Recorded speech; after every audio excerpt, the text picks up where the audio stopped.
তব কথামৃতং তপ্ত জীবনং কবিভিড়িতং কলমশাপহং শ্রবণমঙ্গলম শ্রীমদাততং ভুবি গৃণন্তি যে ভুরিদা জনা।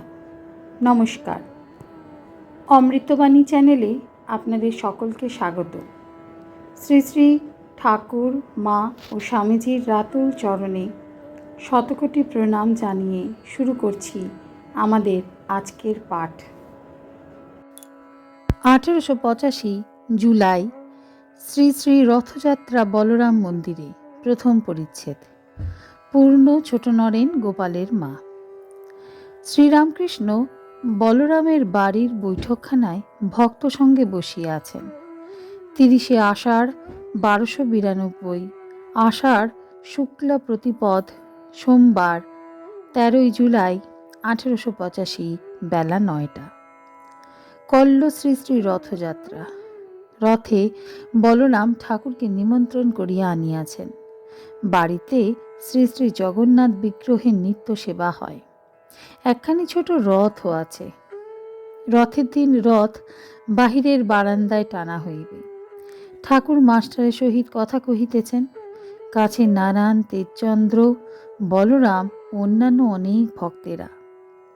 পূর্ণ সম্বন্ধে কথা হইতেছে। পূর্ণের বয়স 15 হইবে।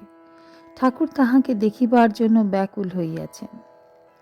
শ্রীরামকৃষ্ণ মাস্টারের প্রতি, আচ্ছা, সে কোন পথ দিয়ে এসে দেখা করবে?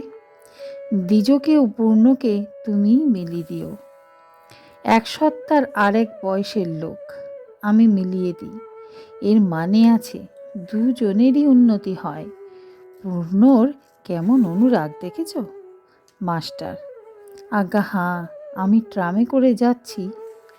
ছাদ থেকে আমায় দেখে রাস্তার দিকে দৌড়ে এলো আর ব্যাকুল হয়ে সেইখান থেকেই নমস্কার করলে। শ্রীরামকৃষ্ণ শাস্ত্র নয়নে, আহা আহা, কিনা ইনি আমার পরমার্থের সংযোগ করে দিয়েছেন। ঈশ্বরের জন্য ব্যাকুল না হলে এরূপ হয় না। পূর্ণের পুরুষসত্তা, দৈব স্বভাব, তপস্যার জোরে নারায়ণ সন্তান। ঠাকুর বলছেন এই 3 জনের পুরুষসত্তা। নরেন্দ্র ছোট নরেন আর পূর্ণ। ভবনাথের নয়, ওর মেদি ভাব, প্রকৃতি ভাব। পূর্ণর যে অবস্থা, এতে হয় শীঘ্র দেহনাশ হবে। ঈশ্বর লাভ হলো আর কেন, বা কিছুদিনের মধ্যে তেড়ে ফুঁড়ে বেরোবে। দৈব স্বভাব, দেবতার প্রকৃতি, এতে লোক ভয় কম থাকে। যদি গলায় মালা, গায়ে চন্দন, ধূপধুনার গন্ধ দেওয়া যায়, তাহলে সমাধি হয়ে যায়। ঠিক বোধ হয়ে যায় যে অন্তরে নারায়ণ আছেন, নারায়ণ দেহ ধারণ করে এসেছেন। আমি টের পেয়েছি। আজকের পাঠ এ পর্যন্তই। নমস্কার। কথামৃতের সুধাধারার সাথে শ্রী শ্রী ঠাকুর, মা ও স্বামীজির অনুধ্যানের জন্য চ্যানেলটি সাবস্ক্রাইব করুন।